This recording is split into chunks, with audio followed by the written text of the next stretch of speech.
Yo, what's going on, guys? How are we all doing today? Today's video, I wanted to talk about some 5 very impactful Zetas for each of these teams that we're going to go and talk about. And some newer teams that have grown to be very strong this year. And other ones that might have been not as strong, but with this new Zeta, very strong now. And we're not going to be talking about GLs or really, Vaders, JKLs, like the ones that are very easy to know which ones are already good. And these could be probably called just hot Zetas in the game. Very hot Zetas, or maybe some lesser known Zetas that can accomplish and do very much things for you in all aspects of the game, from TBs, GACs, arenas, like everything. It's all there. So I kind of want to make this a bit more broad and hit more points in this video. And it might be one of my last videos I'll do for the year of 2020. So I want to make it kind of a fun one. So let's go and start this off by talking about some of these guys. These are my 5, and I want to go into each of them individually and talk about why I like them so much. But this first one I want to talk about is Colonel Stark. So he actually does have a Zeta, and I definitely forgot he had one. But in the whole Trooper team, you already have the no-brainer. Oh, you need the Piet's Emperor's Trap. That's a no-brainer one. You got to have Veer's unique on the extra TM and the buffs from right after getting a kill, right? That's no-brainer. But people always gloss over Stark. And this is actually a very important one, I'd say, in my opinion. If you're going to be building up troopers, now that we have Emperor in the game, with needing rather Colonel Stark, Veers, and also Piet for the Emperor for the requirements, why not go all out and actually maximize the usefulness of the trooper team? Because these guys can actually do a lot of great things. But more in particular, his Zeta here on the unique, it says this: at the end of each of his turns, Stark recovers 3% protection and removes 1% turn meter from all enemies for each active Empire ally, doubled for Imperial troopers. So that is actually going to be 2% instead of just 1%, but that's going to be 5 Empire allies, so it's going to be 10% turn meter you're going to be removing at the start of each enemy's turn. And that's pretty crazy. I mean, I could reread that. Maybe I could be wrong, but 1% from each enemy, and it's doubled. So if that was going to be 1 times your 5, that's 5, and then it's going to be doubled, so that's going to be 10. So 10% is pretty huge, guys, and that buys you a lot of time to stop some important characters. And characters that after you do get a kill on somebody, well, then it removes that turn meter. And then it allows you to get a bit more turns in to keep the Emperor's Trap Zeta unique going and flowing, getting all that more damage output. One big thing I've seen this being used versus are characters that do get the extra bonus TM, like the Grievous. After you get a kill, then this will remove that turn meter from Grievous, which allows you to keep the Emperor's Trap going and getting even more kills and doing more damage. So this is actually really great in this aspect of the game, with killing some Grievouses, maybe even some other teams and characters that do happen to have that built into their kits, with more turn meter gain from a kill, or just in general, you're going to be losing and rather forcing their TM to be losing and lost rather every single time he's going to go, and that is huge. And it's not at the start of his turn; it's at the end of his turn. So you can use an ability, for example, maybe you want to use your big AoE, and that kills somebody, then the TM reduction happens. And that is very huge and important for some of those different counters. Other times you can use this where it'd be useful is in TBs. Maybe it's the same thing that happens there. You can just reduce even more turn meter and allows your team to get even more attacks in with the Emperor's Trap with Piet. And yeah, I could have just done a no-brainer one saying, oh, you need the Emperor's Trap with Piet, but I want to kind of go further than that in this whole video, and I want to talk about other important Zetas that make them even better. And that is definitely one I'd say is with Colonel Stark on his unique Zeta. Which one's it called? Imperial Intelligence. Definitely a great Zeta. I would recommend it to everybody if you're going to be building your trooper team. So that's the first one. The next one here is going to be Rey Jedi Training, and it's going to be on her unique, the one I don't have, which is a Virtuous Protector. And this is the one that is so dang annoying to fight on defense. It is so annoying, guys. I cannot explain to you how annoying this actually is on defenses sometimes, because you have just so much chances to have the debuffs getting dispelled over and over again. If you're going to be using a Vader counter versus this, you're gonna more than likely not land debuffs on her because she just has such a good chance to cleanse herself pretty much. And then the other thing with her unique without the Zeta is that she gains TM whenever another ally is debuffed. So she gets just so much more turn meter, and then she has a chance to dispel it off of herself. So that way she gets pretty much guaranteed chances to use her abilities, like the mind tricks, like the assist with the healing immunity, and it just proves to be very, very annoying.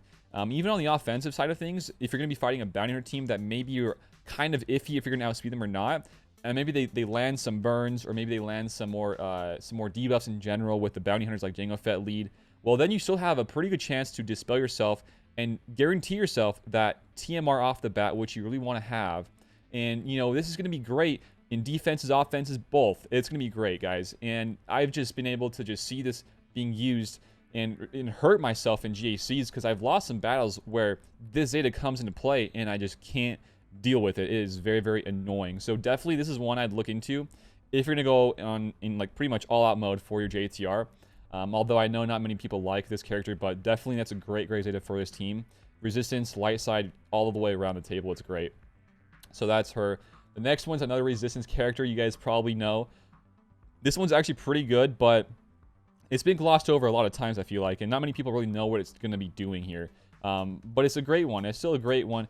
And it says this: if an enemy critically hits an inspired ally, all buffs are dispelled from that enemy at the end of the turn. And it's a pretty good one, guys. I know that the unique without the Zeta is actually really ridiculously good. And that's the one that deals 10% more bonus damage if they have inspired.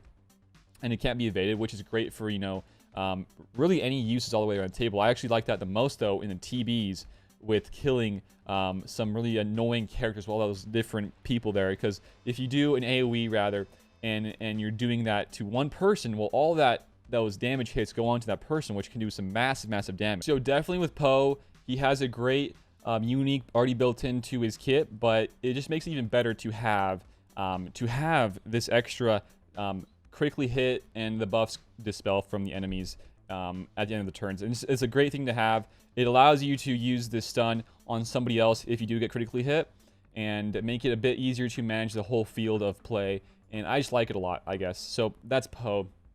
Next up here is going to be Darth Treya, and this is not going to be her unique. I know this unique is actually really great, but I wanted to make this more directed towards her leadership, because this leadership is so huge for countering some GLs, like with your Vader, and it's great to have. So what does this actually give you? It gives you already, you know, without the Zeta, it gives you a lot of stuff already, but once you add this in, you get all that critical avoidance and potency, and then you get this, which is, it says here, it says when an enemy uses an ability outside of their turn, they take damage equal to 35% of their max health. And then it says this damage can defeat enemies, and also when an enemy gains a buff outside of their turn, they lose 50% offense until the end of their next turn. So that's pretty great. The greatest thing there, in my opinion, though, is the losing of the offense, and that is where it kicks in, where you can kill and counter some GLs even easier, because a lot of the GL raid teams and even some Master Lukes, they have a lot of buff gaining outside of their turns from, you know, anything, honestly, really anything. They gain so many different buffs, from the lifeblood to just any other healing buffs, some more damage buffs, critical hit immunity as well. They gain a lot less offense over time, and this leadership is really great at crippling the resistance teams. And even on the flip side of the First Order, you know, killing Kylos is really easy using Treya lead here, because they gain so much less offense that you can tank more hits and allow your Vader to get out in front of the field to do some massive damage with his Merciless Massacre and his Force Crush and his blade, his Culling Blade. So, and this is great. The extra lowered of the offense whenever they gain a buff is extremely important here. And this is why it's on this list. It's easier to kill GLs, basically, with his leadership. And also, it's great with killing, you know, GOs, Mon Mothma teams, any teams that have a lot of assists, which is the other part to the Zeta, which is whenever an enemy uses an ability outside their turn, they take damage equal to 35% of their max health. So, Mon Mothmas and GOs for sure. She is just amazing, guys. This is one character that I need to get Gear 13. She is so dang good all the way around the table in the game. So, That's Treya. And then the next here, the last one I'll talk about for today is Pow. And Pow is a great one. If you guys wanted to build a Rebel Fighter team with Mon Mothma, definitely get a few people, rather. A few people you want to get. You want to get her herself with the lead. And then you want to get Hoth Rebel Scout for more TM. And then you want to toss in this guy. And this guy actually needs his Zeta to be pretty good and actually have some function and uses. But you have those main three, and then you can toss in some tanks, some more damage, whoever you want to have, honestly. And you get a very top tier team. So this is a Zeta. I don't have this guy really built up at all, I know. But he gains some more turn meter.